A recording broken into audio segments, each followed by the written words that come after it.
I read something the other day that said if you know how to ask the right question, you'll already know the answer.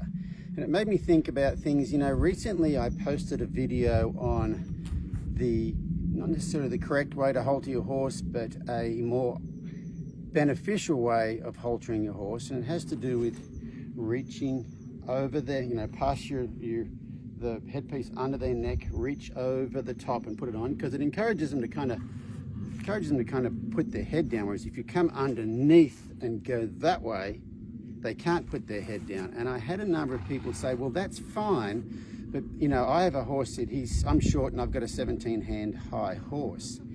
And if you've thought about that, I want you to change your question from think about this.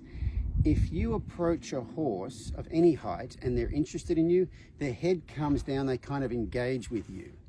Okay, and so instead of asking the question, what do you do, how can you put the halter on a tall horse, I would pose the question, why isn't my horse interested in me? Okay, so one of the horses we have here is Chance. He's our tallest horse. Chance is 15 hands high, and it's exactly about 22 inches from my knees to the ground. So if I was kneeling down, I would be 22 inches shorter, or if I was standing up, that means Chance would be 22 inches taller. So if I was standing up, Chance would be 20 and a half hands high.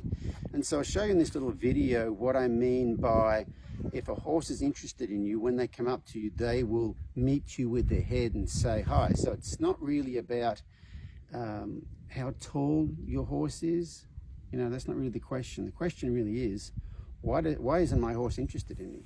I'm 5'7" and Chance is 15 hands high, but it's 22 inches from my knees to the ground. So let's imagine he's 22 inches taller than he normally is, which means he would be 20 and a half hands high if I was 5'7".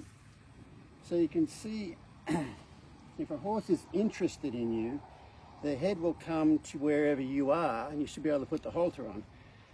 So if you're wondering about how do I put my halter on a tall horse, that's not the right question. The right question to ask would be, why is my horse not interested in me?